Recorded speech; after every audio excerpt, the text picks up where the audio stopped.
Oi, gente, meu nome é Maria Eduarda, sou aluna do primeiro período do curso de Ciências Contábeis da Universidade Federal da Paraíba e hoje eu e minha amiga Ellen iremos fazer uma atividade proposta pelo professor Cristiano Coelho, que leciona a matéria de Contabilidade 1. Nessa atividade, nós iremos fazer o papel de mentoras, onde um aluno, um suposto aluno, a gente pode chamar ele de João, nos enviou uma atividade proposta, né, feita, elaborada e respondida por ele, e a gente tem um papel de corrigir essa atividade e também criar algum método para ajudar esse aluno a estudar para a N3. Nosso vídeo será dividido em 6 partes. Nós iremos dividir para ficar melhor para vocês assistirem, para não ficar uma coisa muito extensa e cansativa. No primeiro vídeo, que será esse, nós iremos tratar do livro diário, no segundo, balancete, no terceiro, razonete diário, no quarto, livro razão, no quinto, DRE e DLPA, e no sexto, para finalizar, balanço patrimonial. Prestem atenção que já vai a primeira dica. A primeira dica é quando vocês forem fazer uma atividade, vocês façam nessa ordem que a gente está apresentando, porque facilita muito o aprendizado e o entendimento da questão, de forma geral. Bom, gente, agora iremos iniciar com o livro diário, que tem um princípio da partida dobrada, né, que são débitos e créditos, e sua estrutura principal é conter a data, o histórico do fato, a classificação das contas e os valores respectivos. Na atividade do aluno, a gente pode perceber de cara dois principais problemas. Primeiro, ele não contextualizou nada sobre a empresa, ele só jogou os saldos iniciais de cada conta, de forma realmente também aleatória, sem organizar em ativo ou passivo, ou em débito ou crédito. Ele só fez colocar as informações lá. E não, o correto é a gente contextualizar a, a empresa, né? Falar sobre como a empresa, com que ela trabalha. E visando isso, a gente fez essa mudança e criou essa contextualização, que está aí, vocês estão vendo, está aí na tela, e eu vou dar uma lidinha. A empresa Lava Rápido Ltda, entidade comercial e prestadora de serviço, constituída em 2019, percebendo a necessidade de perspectivas para a tomada de decisões racionais e continuidade da empresa, pede as seguintes demonstrações para seu contador: livro diário, livro razão, razonete, balancete, ARE, DRE, DLPA e balanço patrimonial. Seria importante ele colocar essa contextualização, porque durante o processo vocês irão ver que tem fato que ele fala que a empresa fez a venda de mercadoria e tem fato que ele diz que a empresa prestou serviço. Então, é importante para a gente saber até qual plano de contas vai usar. Se vai ser o plano de contas mais de uma empresa comercial ou de uma empresa prestadora de serviço. E o outro ponto também que ficou em falta foi os saldos iniciais. Ele só disse as contas que já tinham e não fez a divisão nem a organização, porque a gente precisa fazer para abrir o livro diário. Vocês podem ver aí na tabela, a gente fez em forma de tabela, com a data 1, João Pessoa, Paraíba, o nome das contas, com o débito e crédito, o histórico, né, que é registro de saldos iniciais para 2023.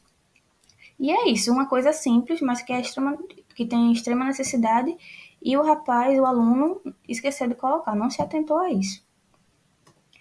Agora, vocês estão vendo aí na tela o livro diário que ele fez. Ele fez 2 tipos de livro diário.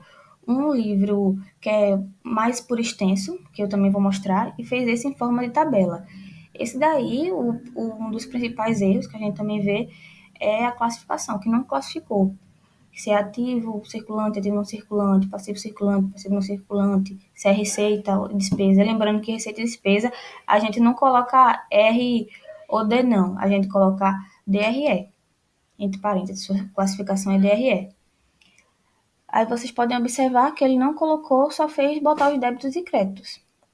Aqui é outra parte dela, porque por ser bem extensa, né, que são 14 fatos, não conseguimos colocar numa tabela só, aqui nos slides. E agora vamos começar realmente com os fatos propriamente ditos. O fato 1, essa forma que está aí na tela, é o jeito que ele colocou por extenso. Ele apresentou a tabela e apresentou esse jeito por extenso. Vocês podem ver aí nessa parte inferior que tem resolução inicial, que no caso é a resolução do aluno. E o primeiro fato foi a compra de mercadoria a prazo no valor de 5 mil. Ele colocou certo o débito e o crédito, mas esqueceu a classificação e também o histórico. E isso vai acontecer até o fato 14, viu? Ele não colocou em nenhum. Aqui é a resolução corrigida, como eu e Ellen pensamos, que seria de uma forma mais organizada. nessa formazinha assim de tabela, está dividido porque a gente vai mostrar fato por fato. Mas no livro diário tem que ser um embaixo do outro, certinho, não pode ser assim cortado não. Aí colocamos histórico, a data e a classificação, o débito e o crédito. Desse jeito assim. Esse fato 2, né? Vamos para o fato 2, que é a venda de mercadoria à vista por R$ 8.000. À vista por R$ 8.000 com custo de 4.500. Nesse aí, ele juntou tudo. E uma dica é, quando é venda de mercadoria, a gente divide, é o mesmo fato, é um só fato, mas a gente divide ele em dois, vamos supor assim, dois pedaços. Por quê? Porque a gente faz essa divisão? Por causa do princípio das partilhas dobradas. Porque enquanto uma parte desse fato, né, que é, no caso, que é essa primeira, a caixa, a receita, ela causa uma receita, causa um efeito naquela entidade, que é o aumento da receita, a outra parte, que é o CMV e o estoque de mercadoria, causa outro efeito, que no caso é a diminuição do ativo. Então a gente tem que fazer, como são efeitos diferentes, a gente tem que fazer separadinho. E agora eu vou mostrar a vocês como fica. A primeira parte é essa aí, o histórico, classificação, conta, débito e crédito, primeira parte, que essa daí causa o aumento na receita da empresa. E a segunda parte também desse fato 2 é o que causa a diminuição no ativo, né? Que é o abatimento do estoque. Colocamos também histórico e classificação. Ficou dessa maneira, parte 1 voltando e parte 2, mas lembrando que fazem parte do mesmo fato contábil. Agora o fato 3, também ele colocou certo, o despesa com salários e salários a pagar. Lembrando que ele só reconheceu, ele não faz pagamento, então por isso a gente registra em despesas com salários e depois salários a pagar no passivo. Ficou dessa maneira, colocamos histórico, classificação DRE, que é a despesa com salários, e passivo circulante salários a pagar, no valor de R$ 3.000. O fato 4, também recebimento de cliente, colocamos caixa, ele colocou caixa cliente, e realmente está certo, como sempre.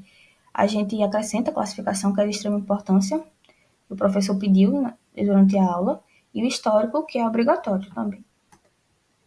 O quinto, depósito em banco. Banco debitou e caixa creditou. Lembrando que banco e caixa são todos do ativo circulante, onde aumenta pelo débito e diminui pelo crédito. Então, se está tirando, ele vai creditar, porque ele vai estar diminuindo. Colocamos dessa maneira, certinho também. Agora essa 6, pagamento de 10.000 dos fornecedores. Debitou em fornecedores, porque fornecedor faz parte do passivo circulante, no qual já é o reverso. Ele aumenta pelo crédito e diminui pelo débito. Então, se o fornecedor pagou, se ele pagou o fornecedor, na verdade, perdão, se ele pagou o fornecedor, então ele está deixando de dever. E o fornecedor está diminuindo, então a gente vai debitar. Ficou dessa maneira, histórico, classificação.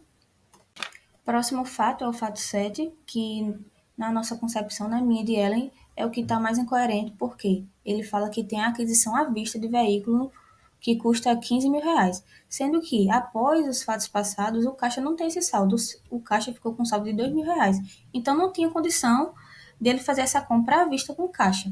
Então a gente teve que reformular e pensamos em colocar no lugar de caixa banco, porque o banco ele tinha saldo, né? Ficou veículos e banco, 15.000 debitor, 15.000 creditor, o histórico ficou dessa maneira e a classificação assim, né? Veículos é ativo não circulante e banco é ativo circulante. No fato 8, esse daí, ele mostra para você a importância daquela contextualização que eu fiz no começo, né? De dizer qual é o segmento. Por quê? No fato 2, ele faz uma venda, que a gente pensa então que é uma empresa comercial, mas já em contrapartida, nesse fato 8, ele faz uma prestação de serviço. Então é bom a gente saber qual o segmento da empresa para fazer esse livro diário da melhor forma. Essa aqui é a resolução que o rapaz fez. Essa aqui é a que a gente fez, né? Resolução corrigida. Ativo circulante, DRE, certinho, colocamos o histórico. O próximo 9, né? Pagamento de aluguel no valor de 2.000. A gente fez o pagamento com caixa, que ainda tinha valor. A gente não, né? Ele fez com caixa, que tinha valor. Debitou 2.000 e creditou 2.000.